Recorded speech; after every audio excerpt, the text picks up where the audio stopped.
Friday night with Todd Wright tonight. And time for Zach Rosenfield from AccuScore. Join Todd and break down your upcoming football weekend. AccuScore is the sports industry simulation engine that analyzes and forecasts every game, every night. From Major League Baseball, the NFL, NBA and NHL, college football and basketball. From predicted scores to fantasy projections, AccuScore's 10,000 simulations in a real game environment gives diehard fans unprecedented predictions, tools, and insights into every game all season long. AccuScore. We are sports forecasting. Now, back to the LifeLock studios of SNR. It's Zach Rosenfield from AccuScore on Todd Wright Tonight.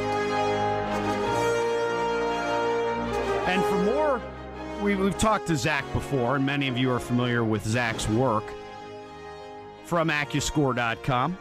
Zach will be joining me every Friday night going forward until the end of humanity or until something else comes up. Hi, Zach. It's good to talk to you again. For people not familiar with AccuScore, they heard a little bit about the simulations and the 10,000 in the open there. Give them a little bit more about what you do.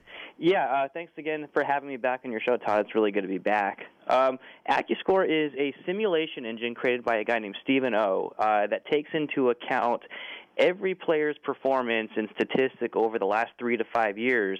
And in situations like in college where there's a little bit more turnover, we're able to use composite data and trending team information. And what we did is we created a simulation engine that has a real game environment. So if you take a look at football, for instance, what we do is we factor in over 110 different variables, everything from field condition, weather, whether rain, whether it's grass, what time of the year it's going to be, what's going on with the records, and all the statistics. Then we throw it into the simulation. We simulate each game one play at a time, and then we resimulate games 10,000 times. And with that, we're able to get a fairly accurate projection of not only player stats, but predictive score and who's going to win the game. So we really are a company designed to meet whatever the pregame need is for whatever the fan has desire-wise, whether it be if he's a fantasy player, if he likes to go to Vegas, or if he just likes to feel confident that his team might have a puncher's chance this weekend. Yeah, a little. There are so many different personal interests out there now. I mean, I just started late last season doing what I call the suicide hotline on the show. Yeah. In another point, because more and more people play, and this is another thing that people can use your game forecast for. But you're right. I love the propositions that Jay Cornegay, among the other fine sportsbook directors, put up in Las Vegas. We'll be talking to Jay next week, provided Vegas is still there off the rough week they had a week ago. I'm sure they'll bounce back. I'm sure they're be all right. I think they'll be okay too. I don't think. I think they'll be able to pay, the Garth Brooks contracts. Hopefully not Rita Rudner's, but that's an inside joke between me and Jay. All right, before we get to football, though, we're still in October, although the World Series will be decided in November. Give us a quick game forecast and any other notes from Pettit versus Cole Hamels as AccuScore sees it for Game 3 of the World Series, since we're 1-1 going into Saturday.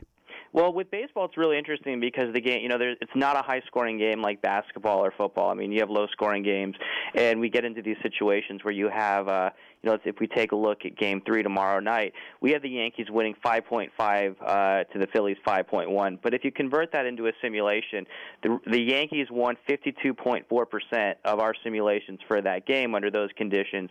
That's with Pettit pitching against Cole Hamels. And what that means is, if you start to say 52.4, that's not a huge advantage to the Yankees, but also you start to think about, the Phillies are the best team coming out of the National League.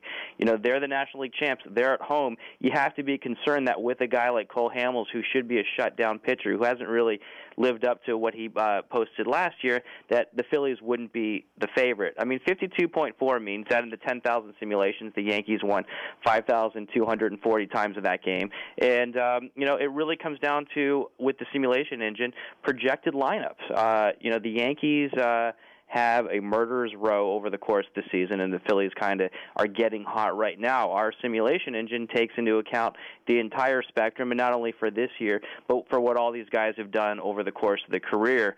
Just looking at the box score, we have Andy Pettitte each pitcher going 6 innings, but we have Pettitte, spraying 6 hits, and Cole Hamels giving up 7.5. But the earned runs are in and around the same. So it's really going to come down to, can the Yankees finally convert with the runners in scoring position? It's been something that their murderer's row lineup has been struggling with. That's A-Rod and Teixeira so far in the World Series. You can't expect statistically to continue to have those guys to post goose eggs in their at bats. Zach Rosenfield from AccuScore with us. Let's move on to college football. 3 games, not a lot of huge games this weekend up top in college football that could affect the race for the BCS National Championship, but I want to focus in on the 3 that do. And your simulations confirm what a lot of us feel about SC and Oregon, both teams really effective at running the football so far this year.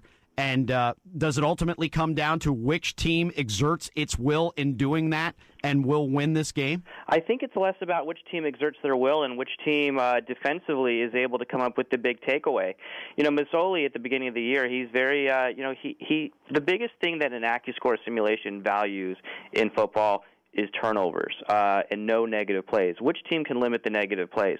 And while I think that Matt Barkley is a sensational quarterback, I'm from Los Angeles, so I'm familiar with his play at Mater Dei where he went to high school. The guy makes a lot of interceptions, and if you take a look at what his touchdown-to-interception ratio is right now, it's 7-5, and that's concerning. And those are freshman numbers. And when you have announcers talking about how great he is, I think you really have to not just pour the Kool-Aid over yourself just yet, and realize that this guy, he has a good track record. He went to Ohio State and won. He went to Notre Dame and won. But he made mistakes in both of those games. The Irish and the Buckeyes weren't able to capitalize on it.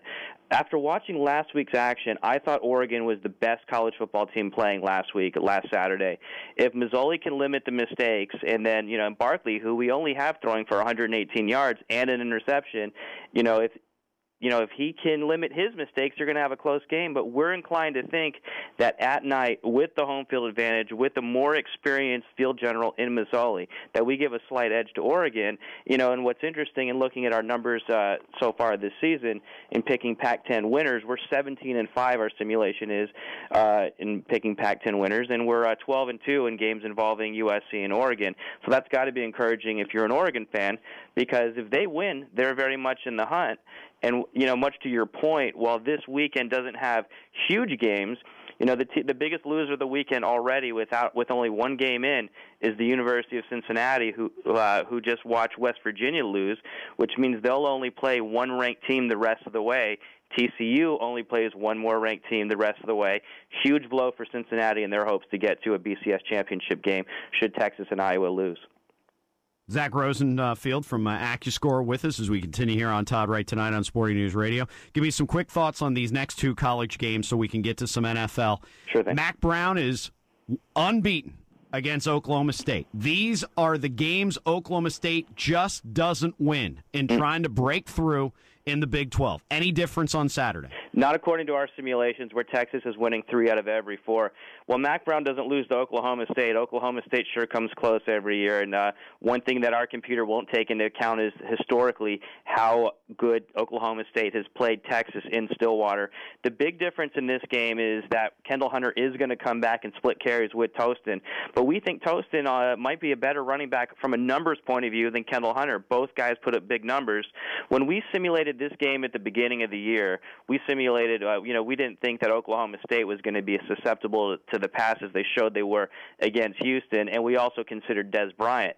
Right now it's 75.4% to Texas. When we simulated this game in early September, Texas was only winning 53% of the simulations. So that just goes to show you what the susceptible Oklahoma State defense has against the pass and the value of a guy like Des Bryant. We look for Texas to win by roughly 10 points tomorrow. Quickly, is Florida vulnerable against Georgia? I don't think Georgia is the team to beat them. Florida really only shows himself to be extremely vulnerable against teams with the traditional drop-back passer. Joe Cox isn't that guy. They always say in rivalry games throw out the records, but not in the cocktail party, where these games are rarely close. We think Florida's going to win 86% of the time by roughly 18.5 points. I like that you called it the cocktail party. It is the cocktail party. Me, Zach. It is. I've been to it. It's certainly